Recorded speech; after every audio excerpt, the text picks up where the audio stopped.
va peut-être mieux. Des fois, on vient à l'église, puis peut-être ça va pas super bien en rentrant, mais à force de chanter des louanges, de prier, de voir des frères et des sœurs, de voir des sourires, des poignées de main, tout à coup, notre cœur se rafraîchit. Hein? Vous vivez ça des fois? Ça m'arrive souvent. C'est le fun de vous voir. C'est un plaisir. Ça fait quand même plusieurs années que je ne suis pas venu prêcher. Pour ceux qui ne me connaissent pas, parce qu'il y a quand même beaucoup de visages que je ne connais pas du tout. Mon nom, c'est Joël Lapierre. Je suis pasteur à l'Église baptiste de Trois-Rivières. Ça fait 22 ans que je suis un des pasteurs à l'Église baptiste de Trois-Rivières et ça fait des années que je viens au Camp Patmos. C'est juste que je ne suis pas né au Camp Patmos. Alors, pour ceux qui connaissent l'histoire du Camp Patmos, on a passé un brin d'histoire. Mon grand-père, il y a de cela juste quelques mois, puis il y a un mois, en fait, on l'a mis en terre, Gabriel Côte-Noire, qui avait commencé le Camp Patmos, qui est à l'origine aussi de l'église de Roberval, où finalement est venue l'implantation ici, parce qu'il y a 50 ans, il n'y avait pas d'église évangélique ici à Alma, n'est-ce pas? Et le Seigneur suscite un corps de croyants, un lieu où on peut se réunir, entendre la parole et entendre le message de l'Évangile. Et ça, c'est merveilleux. Et donc, c'est là que j'ai connu les Danbrook il y a 30 ans, lorsque moi, j'étais sauveteur au Camp Patmos. J'étais le petit gamin qui était le sauveteur. Un petit frisé, en fait, comme mon fils, le Noah, j'avais la même coupe de cheveux il y a 32 ans lorsque j'étais sauveteur au Camp Patmos et que j'ai appris à connaître les Danbrook lorsqu'ils sont arrivés. C'était le nouveau pasteur qui venait d'arriver, là. Ces gens-là qui parlaient anglais. Et là, on les découvrait. Là. Et là, j'ai travaillé avec Warley. Et là, eux autres ont travaillé avec un jeune adolescent un peu écervelé. Ils ont dû être patients. Et on a appris à se connaître dans les bons et mauvais jours et développer de l'affection et des doux souvenirs. Et comme vous avez sûrement expérimenté vous-même dans l'Église du Seigneur, n'est-ce pas? Hein? Avec les années. Et pour les vieux de la vieille, bien, il y en a plusieurs que j'ai connus au Camp Patmos et que j'ai eu l'occasion de côtoyer. C'est un plaisir d'être avec vous. On connaît plus mon petit frère Jean-Philippe, évidemment, ici, par son nombre d'années comme pasteur. Et aussi, certains, des fois, sont surpris parce que là, je suis rentré tout seul avec mon fils Noah, puis ils se disent, ben, où sont le reste de ta famille, Joël? Parce que j'ai 11 enfants. Alors, je ne les traîne pas toutes parce qu'ils ne sont plus tous chez nous. C'est dur à suivre. En fait, c'est difficile d'avoir un souper familial, je vous avoue. Alors, Noah a 18 ans, mais il y en a d'autres plus vieux, là. Oui, peut-être, ouais, c'est vrai, ça mérite explication. En fait, on a des petits nouveaux qui sont arrivés cet hiver. On a eu une livraison d'Haïti au mois de février. Littéralement, c'est vraiment ça. Il y a une dame qui est arrivée en avion et qui nous a amené deux beaux petits-enfants haïtiens. Au mois de février, en fait, c'était le 23 février. Fredna, qui a 12 ans, son petit frère Christopher, qui a 8 ans, sont arrivés par avion d'Haïti parce qu'on ne pouvait pas se rendre, c'était trop dangereux. Il fallait éviter vraiment de se rendre dans le pays. Là. Vous savez, juste même dans les derniers 6 mois, plus de 600 enlèvements. Juste dans les 6 derniers mois, on n'a pas fini l'année, là. On parle de plus de 950 meurtres depuis le début de l'année en Haïti. C'est terrible, là. Et le Seigneur a permis qu'après des années là, de processus d'adoption, que nous arrive, vraiment, vraiment ce n'est pas la cigogne, c'est un avion qui nous a amené les deux petits avec une hôtesse qui les accompagnait parce qu'ils avaient 8 ans et 12 ans, ils pouvaient être accompagnés. Alors, Fredna et Christopher sont nos derniers ajouts à la famille de 11 enfants, qui a 4 enfants dans le fond biologique et 7 enfants adoptés.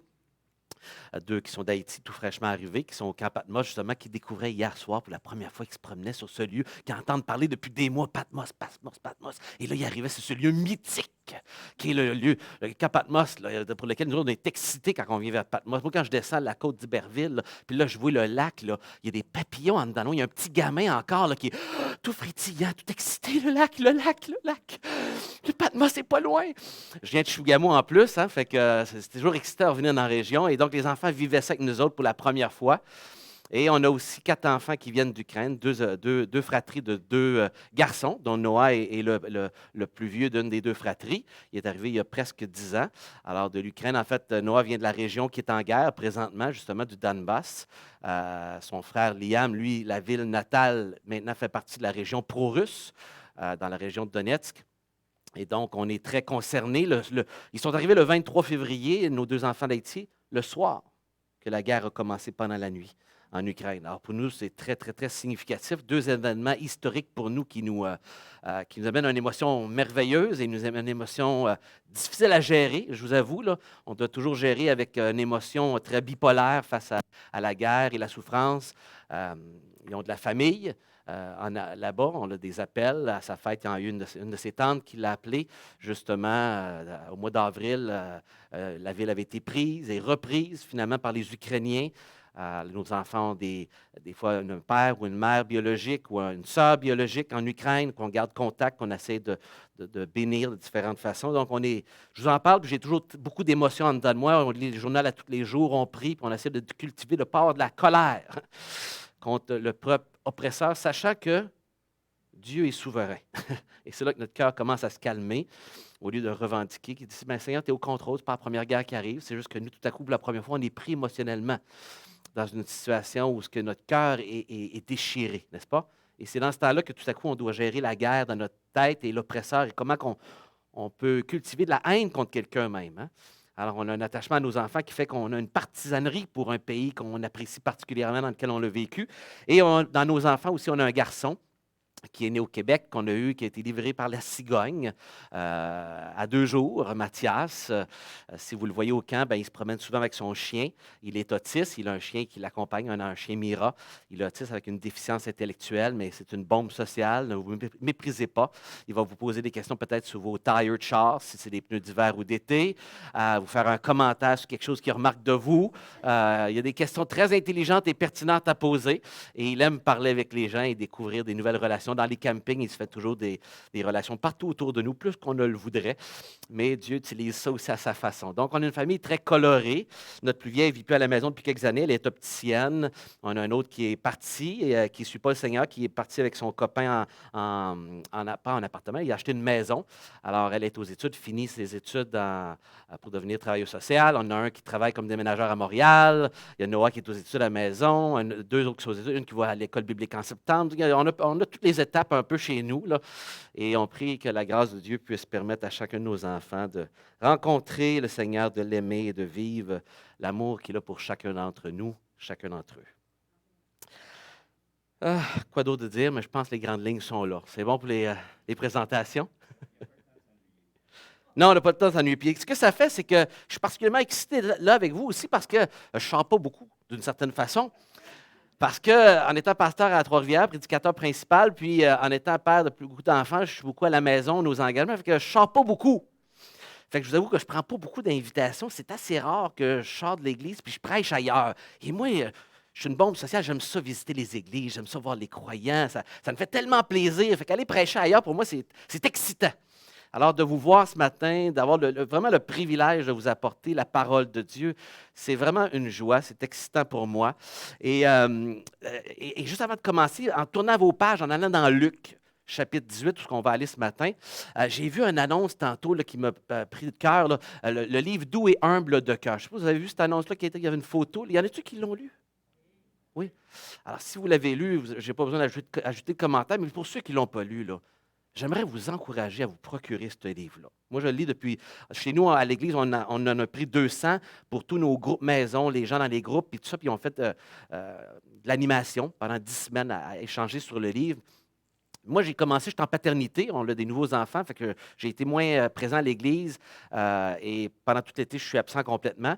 Et c'est mon livre de lecture, je lis 1 ou 2 chapitres par semaine, maximum. J'essaie de ne pas lire en quantité, mais en qualité. Finalement, je passe 1 heure ou 2 à retourner dans les passages de la Bible, à les revisiter. Et je vous avoue que c'est vraiment une bénédiction, ce livre-là. Et pour les gens qui l'ont lu, je n'ai pas à ajouter de commentaires. Je vous encourage à vous le procurer et à le lire tranquillement, à le digérer, à mâchouiller dessus, tranquillement. Des vérités qui font du bien à notre cœur, de juste peut-être des fois corriger notre perception de Dieu, de son amour, de sa bienveillance envers nous. On ne peut pas trop voir Dieu dans sa bonté envers nous et de repasser des vérités qui, des fois, nous échappent. Et c'est un peu pour ça que je vous amène ce matin dans le livre de Luc, chapitre 18. Je vous avoue là, que ça fait 4 semaines que je jongle, puis Benoît m'a envoyé un petit courriel. Tu vas prêcher sur quoi, Joël? Je veux éviter que vous soyez 4 prédicateurs d'affilée à prêcher le même texte. J'ai dit, je ne sais pas. Je ne sais pas, j'ai tellement de possibilités. J'enseigne plus de 120 fois par année des prédications. Là, c'est comme, ben là, Seigneur, c'est quoi tu voudrais que j'enseigne? J'ai aucune espèce d'idée. Et ça s'est décidé il y a 2 jours, pour être bien honnête avec vous. Je passais à travers des textes. Ah non, j'avais pas. Et vous savez, comme prédicateur, une des choses que depuis des années, j'essaie de faire, j'aime prendre des textes qu'on connaît moins et les faire découvrir aux chrétiens. Des fois, de passer dans un texte de l'Ancien Testament, particulièrement, je suis un amoureux de l'Ancien Testament, un petit prophète qu'on ne connaît pas, une histoire qu'on connaît très peu, que les gens, et le faire découvrir. Et dans les dernières années, j'enseigne beaucoup dans l'Évangile parce que je prêche à TVA à une émission catholique qui s'appelle La Victoire de l'amour depuis 5 ans. Je suis le seul pasteur évangélique protestant invité à cette émission catholique. Et 2 fois par mois au moins à TVA, le matin de bonne heure, à cette émission-là, qui est catholique. Là. Soyez pas surpris, là, il y a des Je vous salue Marie tout de suite après que j'ai prêché. Là. Mais ça, c'est leur émission. Moi, je suis juste un invité. OK? Mais ils me permettent de prêcher pendant 5 minutes et demie. Et je lis un texte et je peux l'exposer. Aucun filtre. Il me laisse entièrement faire ça 2 fois par mois. Et je passe à travers les évangiles, donc, et eux font juste la lecture des évangiles seulement. C'est seulement les évangiles. Fait que donc, ça fait 2 fois par mois, depuis 5 ans, que je passe des petites sections des évangiles à tous les mois. Et je vais en enregistrer 6 à la fois à Montréal. Puis bon, 3 mois plus tard, je m'en vais en enregistrer 6 autres, puis etc. Et là, je passe du temps. Et je vous avoue là, que c'est moi qui est le plus béni d'aller à cette émission-là parce que je passe plus de temps dans les évangiles. Et je réalisais que j'allais partout, un peu partout ailleurs, mais pas souvent dans les évangiles, parce que dans ma tête, il y avait ceci qui se passait. Oh, comme chrétien, on est habitué, on connaît toute la vie de Jésus. T'sais. Fait que si je prêche les évangiles, ben, on connaît tout Jean 3,16. Pourquoi lire Jean 3,16? On le connaît par cœur. On est même mal à l'aise, on est en train de le réciter dans notre tête pendant que l'autre le lit en avant. Et souvent, ce que j'ai réalisé, c'est que le Seigneur avait les plus belles bénédictions dans les textes que j'étais les plus familiers avec, quand je prenais le temps de creuser un peu plus, de méditer un peu plus, de mâchouiller un peu plus chaque mot, peser un peu plus chaque vérité que Jésus déclarait, histoire, et pour réaliser que je ne passais pas assez de temps dans les évangiles. Et donc, cette semaine, c'est une des raisons pourquoi je vais passer du temps dans Luc tout au long de la semaine au Camp Patmos. Je suis prédicateur là et la semaine d'après, campeur. Et c'est pour ça aussi que j'étais en train de préparer. Je me dis, peut-être un texte que je n'enseigne pas cette semaine, que je pourrais partager ce matin. Et je repassais et là, je suis arrivé là. Je me disais, ben, tu vois, ça serait un bon texte pour Joël Lapierre de se prêcher à lui-même. Parce que ça touche l'attitude orgueilleuse. Et je me sens concerné là-dedans, parce que je suis par nature un homme orgueilleux. Je le confesse. Il y en a d'autres pour qui se sentent un peu concernés de la même façon? Ah, on est minoritaire quand même. Hein? Je vois qu'on est. Ouais, pour la majorité, il y a beaucoup d'humilité. Ici, c'est bon. Mais pour les quelques-uns d'entre nous qui luttons un peu plus avec l'orgueil et notre attitude, ce texte nous parle beaucoup. Et donc, ce matin, je vous lis ce texte-là, on va le lire et je vais partager quelques réflexions avec vous et sans aucune prétention que je vous apporte rien de nouveau ce matin. En fait, je n'essaie vraiment pas de vous apporter rien de nouveau. Juste des bonnes vieilles vérités.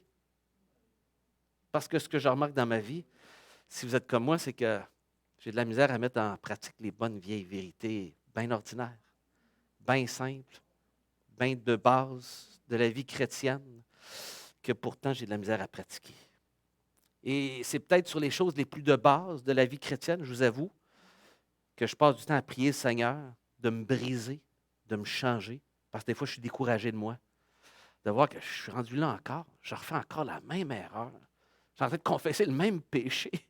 Voyons, Seigneur. Puis là, j'ai une chance. Mon Papa Céleste est patient avec moi, plus que moi, je suis avec mes enfants. Et il me travaille, puis il est patient avec moi. Il m'a laissé digérer une autre vérité que je connais très bien, mais j'ai encore de la misère à pratiquer. On va lire ce texte-là et je vous invite à l'approcher de cette façon-là. Puis je vais mettre mes lunettes, parce que maintenant, j'ai des lunettes. Ça fait ça la mi-quarantaine pour beaucoup, hein? Et je vois qu'on est plusieurs à dépasser la mi-quarantaine. Fait qu'on va lire ces quelques versets. Je vous lis à partir, pour ceux qui ont différentes versions, là, je suis dans la Tob. Et donc, je vous lis verset 9. Il dit encore la parabole que voici à certains qui étaient convaincus d'être justes et qui méprisaient tous les autres. 2 hommes montèrent au temple pour prier. L'un était pharisien, puis l'autre était un collecteur d'impôts. Arc, les collecteurs d'impôts. Hein? C'est des gens-là qui qui prennent toujours une plus grosse part du gâteau qu'ils devraient. C'est eux autres qui prennent l'argent, qu'ils donnent au gouvernement romain, oppresseur, inculte, adorateur de Dieu, païen. Ça devient un complice. C'est ces gens-là qui se frottent les coudes avec le gouvernement. Hein. Complices des règles du gouvernement. Peut-être vous voyez un peu où ce que je m'en viens aussi, là, hein?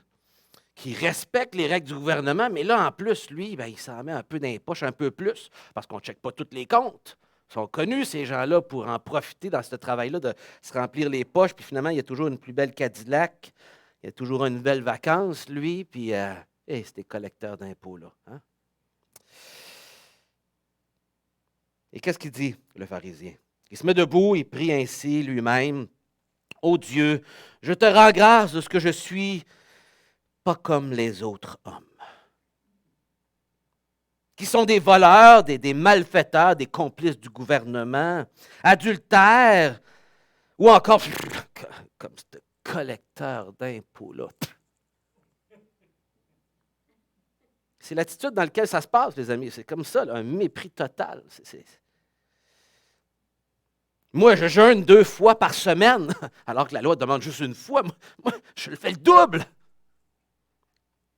Je paie la dîme. Tout ce que je me procure. Fait que, il y a des affaires sur lesquelles il y avait la dîme à donner, d'autres pas nécessairement. Moi, je suis sur tout. La dîme sur tout. Ouais. Je ne fais pas les affaires à moitié. Le collecteur d'impôts, se tenant à distance, ne voulait même pas lever les yeux vers le ciel, la tête courbée. Mais il se frappait la poitrine. De honte. Ô Dieu, aie pitié de moi. Prends pitié du pécheur que je suis. Et Jésus continue maintenant. Je vous le déclare, celui-ci se rendit chez lui justifié, rendu injuste, et non l'autre. Car tout homme qui s'élève, et en passant le mot ici, je sais pour les femmes, peut-être c'est plus nous les hommes qui ont des problèmes d'orgueil, là, mais je veux spécifier que le mot ici, homme, ce n'est pas le genre masculin, c'est l'humanité. Tout humain, OK? Juste pour être sûr. Là.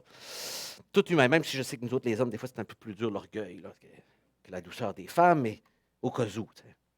Car tout humain qui s'élève sera abaissé, mais celui qui s'abaisse sera élevé. Et tout le peuple de Dieu, après la lecture de la parole, dit Amen, ainsi soit-il, Seigneur. Prions. Seigneur, on vient de lire ta parole et on ne veut surtout pas prendre pour acquis, Seigneur, que c'est des paroles qui nous viennent du Maître. C'est des paroles qui viennent du Fils de Dieu. C'est les paroles qui viennent de Dieu lui-même incarné en homme, qui a marché parmi nous humblement, qui est devenu notre frère même, pour nous sauver. C'est celui-ci qui nous parle. Et Seigneur, nous te prions de rendre nos cœurs ouverts, disponibles, Seigneur. Ouvre les yeux de nos cœurs, Père. Ouvre les yeux de nos pères, de nos cœurs, Seigneur, comme le dit le psalmiste, afin qu'on puisse, Seigneur, comprendre peut-être une vérité qu'on sait depuis tellement longtemps, mais peut-être qu'il y a un angle, un domaine dans lequel, Seigneur, tu veux nous parler, nous encourager. Seigneur, tu ne veux pas nous abaisser ce matin. Non, toi, tu veux nous élever. Mais de la position humble, tu veux nous élever. Parle-nous, Seigneur, parle-moi.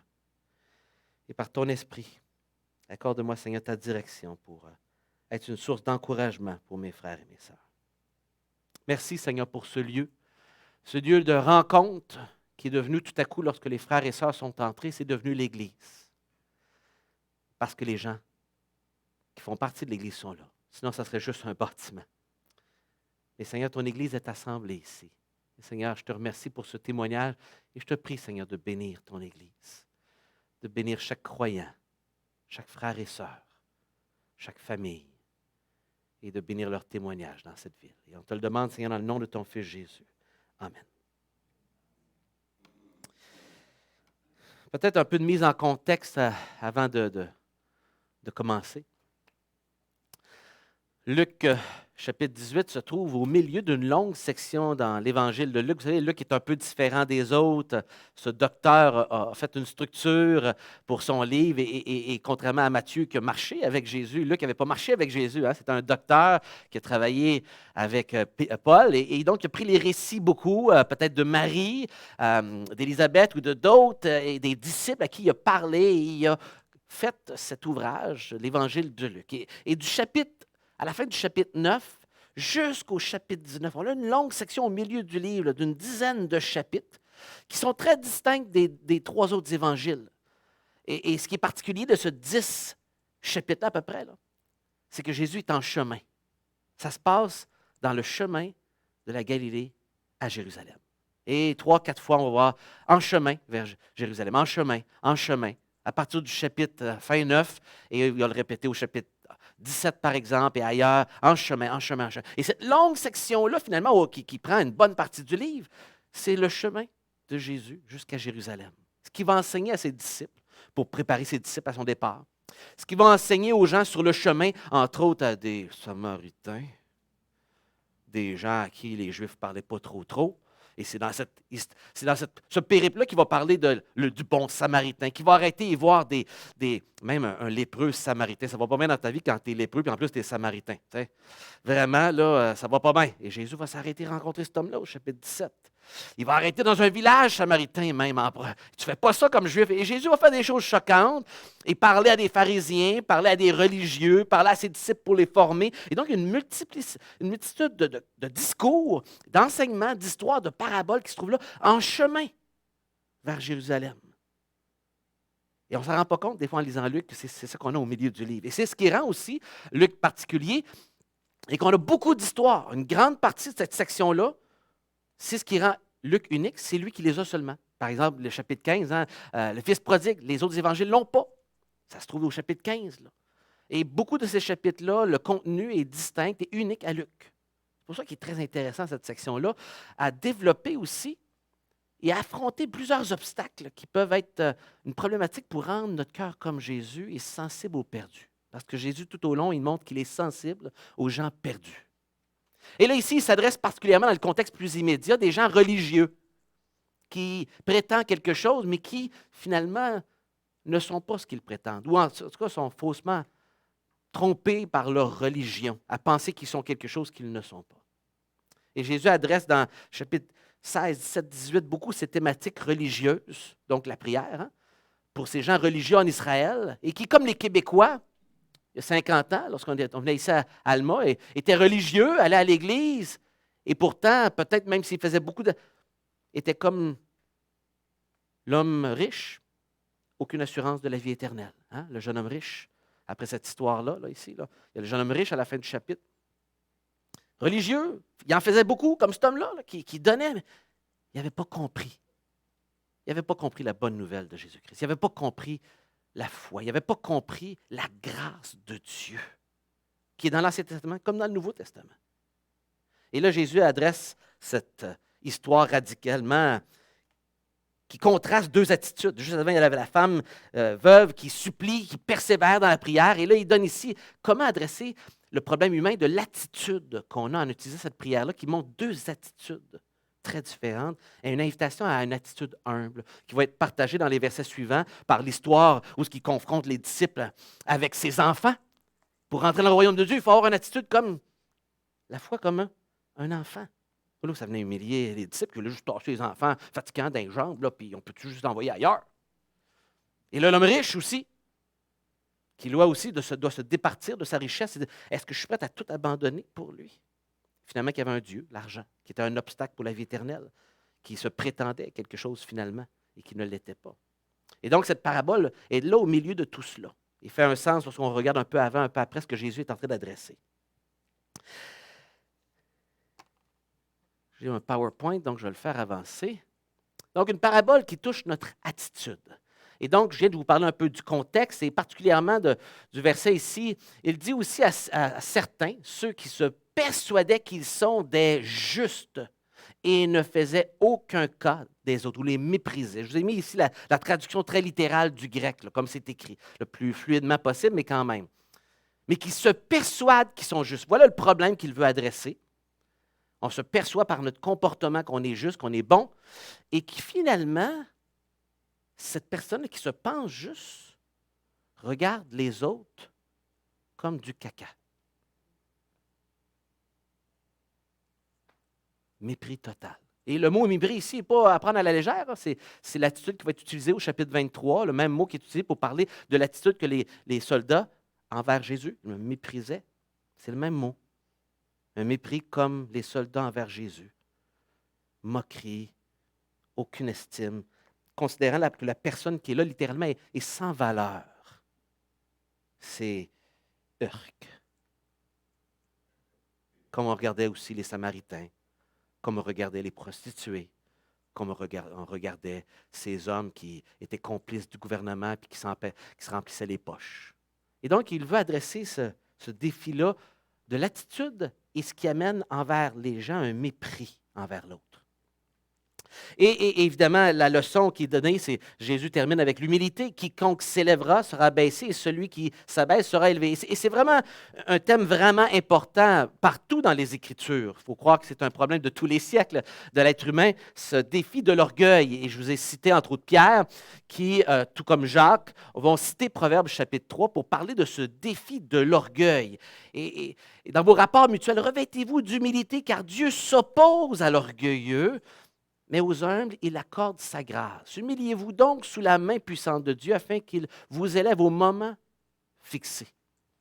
Et même, on parlait de se subordonner à Dieu. Et donc, c'est un thème important qu'on retrouve un peu partout dans les Écritures, dans les psaumes, dans les enseignements des prophètes, chez les épîtres et les disciples de Jésus-Christ, et évidemment dans le ministère de Jésus.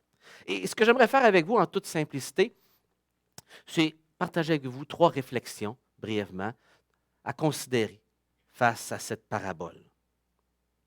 Là, j'ai commencé, mais je vais regarder l'heure. Vous finissez vers quelle heure à peu près pour me donner 11 heures? Parfait, c'est bon, merci. La première, c'est mon attitude, évidemment. Mon attitude. Et remarquez bien le verset 13. Regardez-le dans votre Bible et remarquez que cet homme qui arrive avec cette attitude humble, bien avant ses paroles, son comportement parlait plus que ses paroles. Vous avez remarqué ce qu'on dit de lui? Il se tenait à distance. Il sentait déjà que le regard des gens vers lui, il savait comment on le regardait. Il le savait très bien. Mais en même temps, ce n'était pas juste le regard des gens. Parce qu'on voit qu'il ne lève même pas les yeux vers le ciel. Il y a une honte devant les gens, il se tient à distance, mais aussi une honte devant Dieu. Il ne veut même pas lever les yeux vers Dieu, tellement qu'il se considère comme du caca. Il ne vaut pas plus que ça.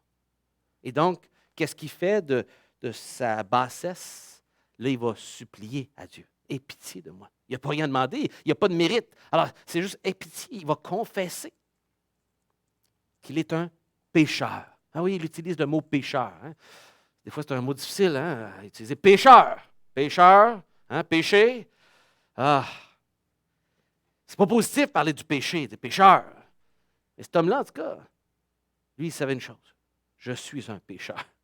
Elle le sait très bien. Sa conscience était remplie de culpabilité.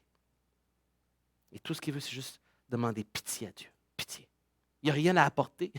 Il n'y a rien à apporter comme œuvre, comme preuve de sa bonté, de sa générosité. Il n'y avait pas un beau chèque de retour d'impôt parce qu'il avait fait un beau don à une œuvre caritative à quelque part, un organisme dans la ville, ou qu'il avait fait un bon don à son église. Non, il n'y avait rien de ça, lui. Rien. Il n'avait rien donné, il avait tout pris, en fait. Un jour, il y a une histoire intéressante du grand évangéliste d'il y a un peu plus de 100 ans, M. D.L. Moody, cet homme de Chicago qui est devenu un évangéliste pour tous les États-Unis, mais même dans le monde anglophone. Un jour, on raconte l'histoire qu'il est allé dans une prison pour prêcher, une prison qui s'appelait Les Tombes. Pas rassurant, on s'imagine que les gens n'y revenaient pas. Et évidemment, après avoir prêché, il y a plusieurs hommes qui sont venus le voir, il les visite, et il entendait régulièrement ces paroles suivantes, choquantes. « Je ne mérite pas d'être ici, je suis une victime du système, c'est un coup monté! » Et tout le monde qu'il rencontrait avait une excuse pour clamer son innocence dans cette prison, nommée Les Tombes. Pas un prisonnier ne voulait admettre sa culpabilité. Et Moody rencontra finalement un homme qui pleurait. Vous voyez, là, le visage dans les mains. Là, tout à coup, on voit un lien ici avec notre homme, ici, là. Hein? Il tient à distance, il se frappe la poitrine, la honte. Cet homme-là aussi pleurait. Enfoui dans ses mains le visage. « Qu'est-ce qui ne va pas, mon ami? » lui dit-il. Le prisonnier lui répondit, « Mes péchés m'écrasent. » Soulagé d'avoir trouvé au moins un homme qui reconnaissait sa culpabilité et son besoin de pardon, l'évangéliste exclama, « Gloire à Dieu pour cela que tu as honte et que tu es écrasé par le poids de tes péchés. » Puis, Moody l'amena joyeusement à la connaissance du salut de Jésus-Christ. Une connaissance qui libéra cet homme des chaînes de son péché. Quelle représentation exacte des deux attitudes que contraste Jésus ici dans cette histoire. Tant que le pécheur clame son innocence et nie son péché devant le Seigneur, il ne peut recevoir les bénédictions d'être racheté, d'être pardonné. Mais quand il plaide coupable et s'écrie « Ô Dieu, sois apaisé envers moi qui suis un pécheur », tout à coup, il peut être pardonné. Pour être trouvé, vous devez d'abord reconnaître que vous êtes perdu. Pour trouver le salut, on doit admettre qu'on est perdu. C'est une réflexion d'un pain quotidien d'il y a plusieurs années que j'ai trouvé. Et c'est ce qui démarque cet homme ici. Contrairement aux pharisiens, le collecteur d'impôts était venu confesser ses péchés et implorer la grâce de Dieu, plaçant son espérance dans la compassion de Dieu et non dans aucun mérite de sa part. Et vous voyez, cette attitude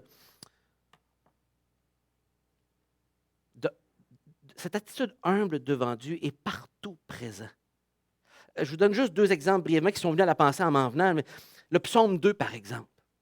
Le psaume 2 parle, c'est un beau psaume de 12 versets, dans lequel il commence avec le tumulte des nations qui sont rebelles contre Dieu. Le psaume 2 est vraiment important parce qu'il est cité plus que... En tout cas, il fait partie des deux psaumes les plus cités dans le Nouveau Testament, un psaume royal, et qui parle finalement éventuellement de Christ, qui n'est pas vraiment David, autant que le Christ qui va venir accomplir ce psaume-là.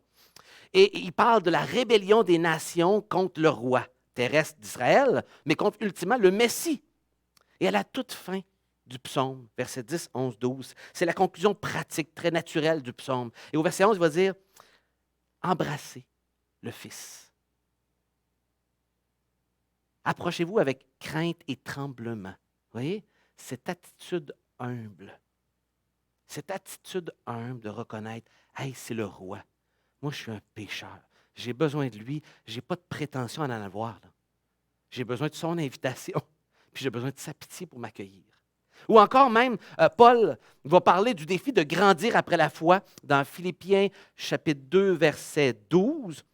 Lorsqu'il parle de grandir dans notre foi, l'expression un peu de Pierre, d'ajouter à notre foi, mais il parle de mettre en œuvre notre foi, littéralement, dans Philippiens 2, 13. Et il parle d'attitude à crainte et tremblement. Oui? Il va dire, ajoutez à votre foi, grandissez, mais avec crainte et tremblement devant Dieu. Donc, même après la conversion à ces Philippiens, ils ont besoin de continuer à avancer, mais toujours avec crainte et tremblement. Parce que oui, Dieu est parfait, Dieu est grand. Et j'ai besoin de l'aborder avec humilité. Une fois sauvé, comme fils, comme fille, mais avec crainte et tremblement, respect. Et cette humilité-là est invitée partout dans les Écritures devant le roi de l'univers, devant le Créateur à qui on doit la vie. Et juste naturel. Ce défi d'attitude. Maintenant, il y a une autre réflexion intéressante à avoir, c'est cette attitude de cet homme qui a une croyance placebo. Vous savez, c'est quoi un placebo? Des études ont démontré, vous savez, cette pilule que, des fois, il y a des tests qui ont été faits où les gens recevaient des pilules, puis là, il y en avait qui avaient la vraie pilule. Je dis des pilules en passant, mon fils me reprend tout le temps, là, mais pilule, vous allez me pardonner si je me trompe, c'est l'habitude. Mais où est-ce qu'on mettait une fausse pilule et de voir les bienfaits que ça pouvait apporter aux gens quand ils croyaient qu'ils avaient la vraie pilule. Et ils ont réalisé, pour beaucoup de gens, que l'effet placebo, qu'on appelle, de croire vraiment qu'on prend quelque chose qui va nous faire du bien, aidait réellement les gens, sans que ça soit la vraie pilule. Juste de croire que ça va m'aider, les aidait. C'est particulier, hein? On voit l'effet psychologique aussi de l'aide et de ce qu'on peut croire qui peut nous aider. Et cette idée-là de croyance placebo que j'essaie de souligner ici, c'est qu'il y a quelque chose de dangereux là-dedans d'avoir une croyance, mais qui est fausse. Ça illustre bien le fait qu'une croyance peut être temporairement efficace, comme un placebo, même si son fondement est faux. Pensez aux conséquences alarmantes de ce que cela fait maintenant pour la foi religieuse. Tout comme les placebos peuvent apporter un soulagement temporaire, de mauvaises idées sur Dieu peuvent procurer aussi de faux sentiments de paix et de joie. Et ce pharisien vivait exactement ça, un faux sentiment qu'il mettait en confiance devant toutes les œuvres qu'il pouvait pavaner et se penser que lui, il est meilleur que les autres et donc que lui, par tout le comportement religieux qu'il a, sa place en société, sa noblesse, sa moralité, il avait de quoi être fier devant Dieu. Et de se pavaner, ça lui donnait une confiance devant Dieu, mais pourtant une fausse. Parce que lui, il retournait à la maison, pas justifié. Et l'autre, qui n'avait rien à apporter, sauf une confession humble, de demander pitié, lui, il retournait justifié. C'est dangereux.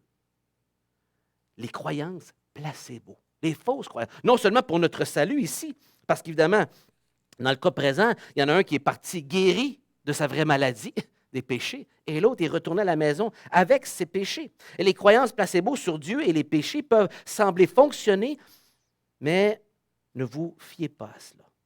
Le seul remède au péché, c'est la relation avec Jésus-Christ. Il nous soulage de façon définitive. Les sentiments ne remplaceront jamais les faits et la foi.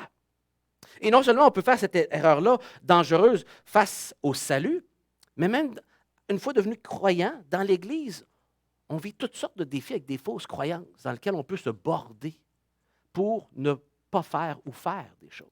Je vous donne un exemple bien simple. Il y a juste peut-être 2 mois de cela, j'étais à l'église, puis une dame qui assiste à l'église depuis juste 2 ou 3 ans environ. Elle avait déjà été à une autre église dans le passé, est venue me voir pour dire comment c'est une dame qui parle beaucoup, puis elle nous partageait comment elle sentait qu'elle n'avait pas vraiment de relation dans l'église. Alors, la première question qui était pour moi naturelle, c'était OK, mais est-ce que vous assistez à un groupe maison sur semaine? Parce qu'évidemment, dans la grande assemblée, des fois, c'est difficile de faire des relations, mais si on va dans des groupes maison, là, on a des relations. Oui, bien, j'ai assisté, mais là, je n'y assiste plus. Ah, pourquoi? Si j'ose poser la question. Bien, j'ai assisté un certain temps, là, pendant presque une année, là, mais je trouvais que les gens, ils ne s'intéressaient pas, ils ne s'occupaient pas de moi, puis finalement, j'ai débarqué, puis j'ai senti que Dieu voulait que je laisse, puis que je laisse le groupe maison. Ah, OK. Jésus, vous avez senti ça comment? Ben, Dieu, vous savez, Dieu il me conduit comme ça, là, il me montre, et puis je fais les choses, puis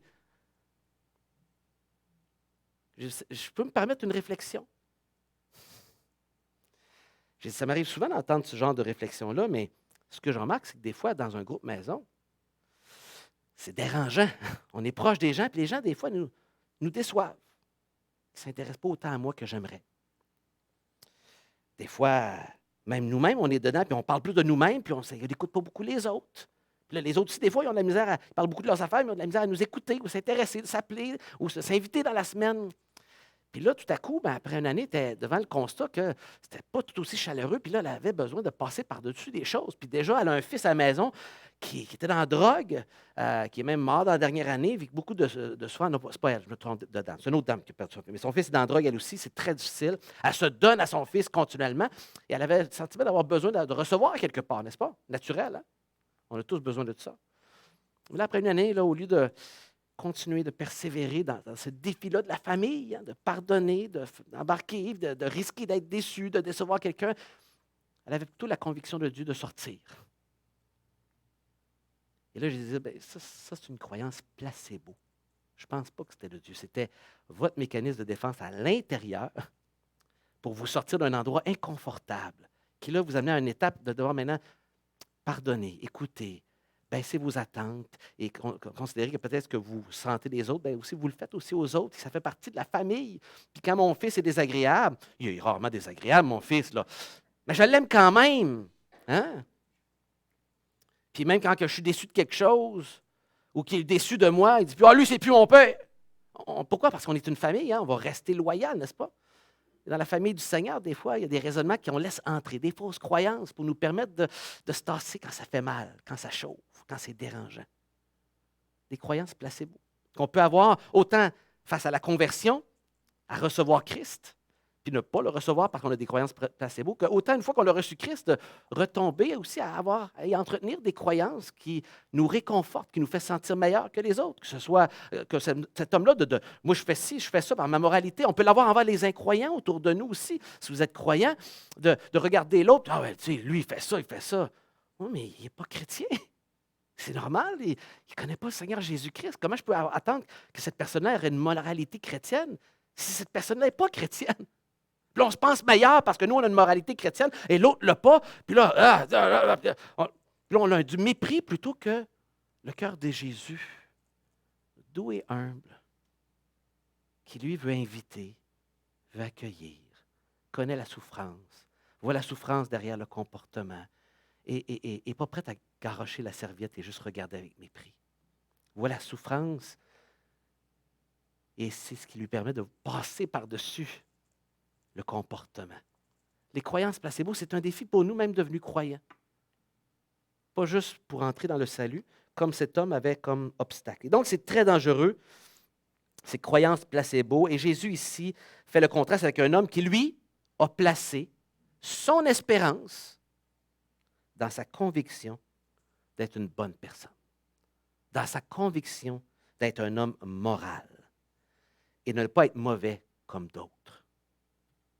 C'était ça, sa croyance placebo. Une dernière réflexion. Le paradoxe. Le paradoxe est le suivant, on le lit au verset 14 et je vous le relis. Je vous le déclare, et là Jésus déclare un paradoxe qui est choquant même pour les gens religieux d'entendre une telle chose. Celui qui redescendit chez lui justifié, c'est celui-ci, et non l'autre. Car tout homme qui s'élève sera abaissé, et celui qui s'abaisse sera élevé. Au travail, on nous dit tout le contraire. Saisis les opportunités. Si tu veux une promotion, il faut que tu écrases les autres. Il faut que tu mentes. Tu prends les opportunités, puis s'il faut, tu fais paraître mal un autre pour avoir la promotion, pour passer en avant. Le monde est dans la compétition, la productivité. C'est qui est le meilleur qui va avoir le meilleur poste, c'est qui a le plus gros salaire, le plus gros char. On est dans tout ça ici, là. Le monde parle de s'élever. Élevez-vous. Le Seigneur, lui, dit tout le contraire. Tout le contraire. Parce que le Seigneur, c'est ce qui est la folie pour les hommes. Ses valeurs ne sont pas nos valeurs. Ses pensées ne sont pas nos pensées. Dans sa bonté, dans sa grâce, le Seigneur ne nous regarde pas de la façon que nous, on regarde les autres. Et nous, on a l'impression que Dieu regarde comme nous, on regarde. C'est ça le problème. On humanise Dieu, puis on met notre regard critique. N'est-ce pas? J'ai tendance à voir Dieu comme moi, je suis père. Pourtant, Dieu n'est pas un père comme moi. Il est un père parfait. On humanise Dieu et donc, il y a un paradoxe choquant qui fait que tout à coup, tu peux être sauvé sans avoir aucune œuvre, sans rien mériter, sans rien faire. C'est que juste confesser tes péchés et reconnaître que celui qui peut te pardonner, c'est Jésus. Et c'est tout. Et Paul va dire, c'est de la folie. Hein? Dans Corinthiens, il dit, c'est choquant pour les gens sages, les gens intelligents. Ils disent, voyons, ça ne peut pas être juste ça, être sauvé. Ça ne peut pas être juste ça qui fait que Dieu t'accueille, puis que tu peux être pardonné de tes péchés, puis que le Créateur te reçoit. C'est pas possible. C'est trop simple, c'est choquant, car Dieu a tant aimé le monde qu'il a donné son Fils unique afin que quiconque croit en lui ne périsse pas, mais qu'il ait la vie éternelle. Ben voyons donc, c'est pour les enfants, ça. C'est un paradoxe choquant pour l'humain. Qu'une telle situation, qu'un homme religieux retourne non justifié, puis qu'un crotté revienne chez eux, lui, justifié devant Dieu, rendu juste. Comment ça, les crottés vont au ciel, puis les gens qui paraissent religieux, puis bien, ne vont pas au ciel? C'est quoi cette affaire-là? Folie pour les hommes. Folie. Que Dieu ne fonctionne pas avec les mérites qui sont à l'apparence humaine. Et c'est choquant. Et c'est un paradoxe. Et Jésus, ici, est en train de dire quelque chose aux Juifs religieux ici, extrêmement choquant. Allez pas minimiser ici comment il y a des gens qui sont partis là, frustrés d'avoir entendu ça. Ben voyons donc, tu vas dire que mes dîmes, tout ça, c'est aux poubelles. Ça vaut rien, ça. Ben oui. Ben oui. Si tes dîmes ne sont pas le reflet d'un amour de Dieu, que tu es juste dans un état de reconnaissance, Tu es juste joyeux de pouvoir tout y donner ce que tu as parce que tu as tout reçu gratuitement de lui. Si ce n'est pas dans cet état d'âme-là, ça ne vaut rien. Tu as fait ça pour rien. Quel paradoxe des valeurs inversées de l'Évangile face aux valeurs humaines. Et Jésus, ici, fait réfléchir profondément sur cette réalité choquante.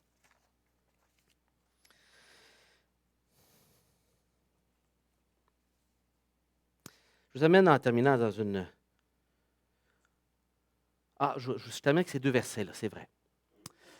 J'ai mis deux citations de comment Jésus parle justement de cette justice-là dans la même section du chapitre 10 à 19. Et il rencontre un légaliste, un maître de la loi, il va dire, « Mais lui, voulant se justifier, dit à Jésus, « Et qui est mon prochain? » Vous vous rappelez cette histoire-là? Qui est mon prochain? Le bon samaritain. C'est suite à une question de quelqu'un qui voulait se montrer juste, qui dit, « C'est qui mon prochain? Là? Tu dis qu'il faut aider son prochain. » Là, il montre que c'est un bon samaritain. Qu'est-ce qu'il a lui fait envers son prochain? Puis il montre, c'est quoi? Le bon samaritain, finalement, c'est lui l'exemple. Choquant, un samaritain. Bon, ben voyons donc. Tu veux me comparer à un samaritain? Puis là, Jésus est en train de choquer. Mais c'est encore dans le contexte de... Il se pensait juste. Regardez un petit peu plus loin, une dernière référence, chapitre 16, verset 15, juste avant l'histoire, je vais adresser cette semaine l'histoire de cet homme en enfer, qui commence à prier, mais est rendu en enfer, du mauvais côté. Hein? Et il va dire ceci, ça descend à des pharisiens, des religieux. Jésus leur dit, vous cherchez à paraître juste devant les hommes. Mais Dieu connaît vos cœurs. Ce qui est élevé parmi les hommes est une abomination devant Dieu.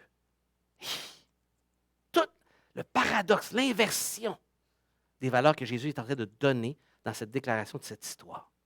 Je vous laisse avec cette citation-là avant de vous poser 3 questions sur notre relation. Mais M. B.B. Warfield, c'était le théologien par excellence de Princeton il y a 100 ans avant de mourir, lorsque Princeton était un séminaire, il y avait un séminaire évangélique à cette époque-là, un grand théologien et un homme dont la vie je découvre cette année beaucoup.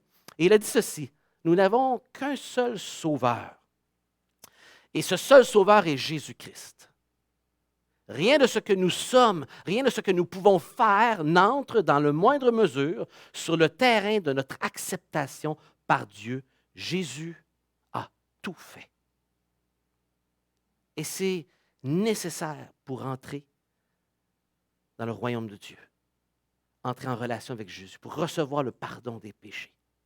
Et c'est nécessaire, une fois devenu chrétien, aussi, de continuer à le croire pour grandir.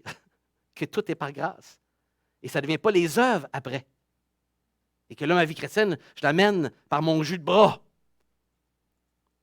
Je vais rapidement m'épuiser, me désillusionner, me décourager. Et donc, 3 réflexions en terminant avec ces 3 points-là. Premièrement, quelle est mon attitude, mon comportement avec les autres? Vous savez, j'ai souvent remarqué que mon attitude envers certains chrétiens, et je le confesse, je suis pasteur, comme chacun d'entre vous, j'ai jugé des gens. Je les ai regardés de haut. Des fois, voyant leur vie chrétienne vaciller avec des hauts et des bas d'inconstance. J'ai rencontré et j'ai été humilié de ça et ça me fait tellement du bien. Dimanche dernier, j'étais dans une église en visite et j'ai rencontré un frère que je n'avais pas vu depuis au moins 15 ans. Et ce frère-là, il y a 20 quelques années, je l'avais accompagné à faire de la formation de disciples avec lui. On avait le même âge. J'étais jeune pasteur à Trois-Rivières. Et il y avait eu des hauts et des bas. Il était tombé dans l'alcoolisme. On avait dû le mettre en discipline. Finalement, au bout de 10-11 mois, notre surprise, il revient, il confesse ses péchés, il revient à la table du Seigneur avec nous. Puis à une table du Seigneur, il avait confessé ses péchés. C'était émouvant, c'était beau de le voir revenir. Mais après ça, j'avais fait de la formation de disciples. C'était les hauts et les bas, décevants. Il ne venait pas aux rencontres, on ne se préparait pas tout le temps. Puis c'était difficile. Puis finalement, il a connu une jeune femme chrétienne, une bonne femme chrétienne. Ils sont mariés il y a 16 ans. Ils ont 2 enfants. Et là, je les croise. Il a continué à suivre le Seigneur avec des hauts et des bas, pas facile. Et là, on parle, genre, on se donne des nouvelles. Puis j'étais tellement encouragé ce matin-là juste de le revoir. De le revoir, puis de le voir qu'il continue dans le Seigneur. Et là, il me dit, Joël, il dit, j'ai repensé ça plusieurs fois, puis il dit, je vais te demander pardon, puis je suis vraiment désolé, je sais que tu as été déçu, puis je n'ai pas été facile en y repensant au passé. Quand tu m'accompagnais, je ne comprenais pas ce que tu faisais avec moi, puis pourquoi tu le faisais, puis comment tu le faisais. Wow! Déjà, il m'a estomaqué de là. Quelle humilité Il avait pensé à ça, puis il revenait à ça. Et là, par le Jean-Jacques, je découvre qu'il souffrait de bipolarité. Il l'avait découvert en 2013. Et là, il avait trouvé de la médication, de le reconnaître. Puis là, après ça, de trouver la médication pour pouvoir avoir une vie normale, en quelque sorte, et de l'accepter, de ne pas en avoir honte. Il était capable de me le dire à une première rencontre qu'on ne se voit pas depuis des années. Il ne l'a pas gardé caché. Il parle que ce défi-là de santé mentale qu'il avait, parce qu'on voit qu'il avait cheminé, il me le partage. Puis là, en l'écoutant, en voyant continuer de persévérer dans le Seigneur, et que j'étais édifié. Malgré ce défi-là qui avait amené de l'instabilité, de le voir qui est persévéré. J'ai dit, ce matin, on a passé 45 minutes, je n'ai pas parlé à personne d'autre. C'était tellement plaisant de parler avec lui, d'avoir de ses nouvelles, que j'ai vu que le Seigneur me faisait un clin d'œil ce matin-là pour m'encourager. Moi qui l'avais jugé, regardez, cet homme-là est en train de lutter avec la santé mentale. Moi qui l'avais regardé comme un chrétien faible, moi qui l'avais regardé comme quelqu'un de décevant, j'étais en train d'aider quelqu'un qui avait de la santé mentale, qui ne le savait pas, que je ne le savais pas. Et quel brin d'humilité que ça m'a apporté sur le jugement que j'avais eu envers lui à l'époque. Voyez? Et de voir que cet homme-là a l'Esprit de Dieu, qu'il a persévéré toutes ces années, puis il n'y avait pas de honte à avoir ça non plus, la santé mentale. Beaucoup en souffrent. Il faut juste l'humilité de reconnaître, puis aller chercher l'aide qu'il faut pour continuer à avancer. Et que le Seigneur prend plaisir en cet homme-là. Et quelle leçon d'humilité pour moi qu'il avait regardé de haut. Et le Seigneur m'en a fait beaucoup de leçons comme ça, mais je vous en donne une là, parce que je ne veux pas non plus m'étirer trop, mais peut-être dans ce que je vous partage, vous pouvez vous identifier vous-même avec une histoire dans votre vie, avec quelqu'un où vous avez vécu ce défi-là. Si je me pense bon, si mes œuvres me remontent, naturellement, je vais regarder les autres de haut. Et souvent, nos rapports les uns avec les autres sont teintés de cet orgueil-là. En tout cas, pour ma part, je vois beaucoup de ça. Ma vision de moi-même. Comment est la santé de ma vision de moi-même? Ça va directement avec. Hein? On est en train de rebrousser chemin. Je regarde les autres de haut, bien, ma vision de moi-même. Est-ce que je me pense meilleur que les autres? Parce que je suis toujours dans un état de reconnaissance. Seigneur, merci de m'avoir pris pécheur comme j'étais. Pas pour me ramener la face dans la boîte, non, pour me garder dans un état de reconnaissance continuelle. Que le Seigneur me pris de ma boue et m'a relevé. Le psaume 113 dit ça. Il est descendu, il est tellement haut, qu'il dit dans le psaume 113, qu'il est venu aussi bas que, il parle de la mer, du fumier. Il est tellement au-dessus de tout ce qui est haut comme humain, que pour lui, il peut descendre aussi bas que là où on est, dans notre fumier, pour nous relever. C'est ce qu'il dit, le psaume 113. Un des psaumes que Jésus est en train de chanter avant sa crucifixion.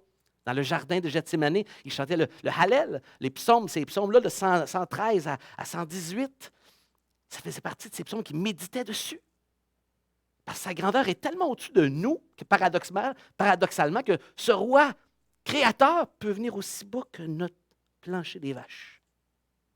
C'est pas merveilleux, ça? Et quand je comprends ça, je suis dans un état de reconnaissance, non de hautain. C'est dans un état pas de traîner la face, que je suis un pourri. Je dis, hey, quel privilège d'être fille de Dieu. Quel privilège d'être fils de Dieu, d'être de la royauté du Créateur.